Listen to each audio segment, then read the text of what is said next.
नमस्कार, मी वैशाली टिरन्स किचनमध्ये तुम्हा सर्वांचे खूप खूप मनापासून स्वागत आहे।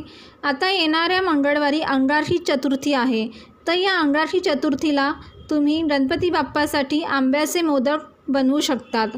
हे मोदक बनवायला एकदम सोपे आहे आणि झटपट असे बनतात। चला तर मग आपण लगेच सुरुवात करूया मोदक बनवायला। त्यासाठी इथे एका पॅनमध्ये 2 टेबलस्पून तूप घ्यायचे आहे। नंतर यामध्ये 1 कप आंब्याचा रस घालायचा आहे। आंब्याचा रस घातल्यावर त्यामध्ये लगेच साखर घालायची आहे। तर इथे पाव कप साखर घातलेली आहे, कारण हा आंबा खूप गोड होता म्हणून यामध्ये पाव कपच साखर घातली, नाही तर अर्धा कप साखर घालायची। तर आता हे सगळं चांगलं मिक्स करून घ्यायचं आहे।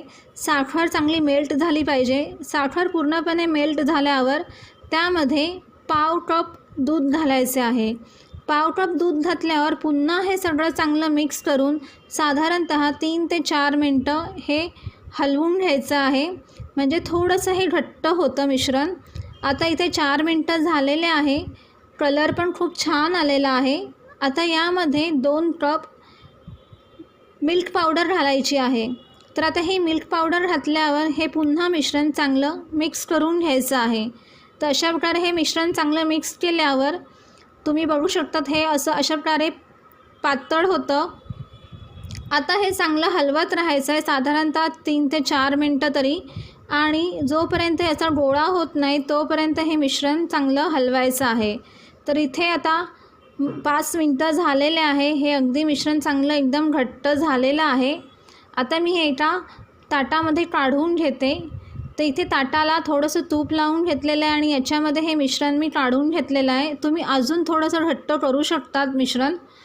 नंतर आता हे मिश्रण पूर्ण थंड होऊ द्यायचं आहे। थंड झाल्यावरच याचे मोदक करायचे आहे। तर आता हे थंड होऊ देते मी। थंड झाल्यावर आता याचे मोदक मी करायला घेते। त्यासाठी इथे मी एक मोदकाचा साचा घेतला आहे। सर्वात पहिले या मोदकाच्या साच्याला थोडंसं तूप लावून घ्यायचं आहे। नंतर यामध्ये जे मोदकाचं मिश्रण आहे ते यामध्ये घालायचं आहे। तर मी अशा प्रकारे ह्या मोदकामध्ये घालते आणि आता अलगद हा मोदकाचा साचा काढायचा आहे। तर मी अलगद असा हा काढून घेते।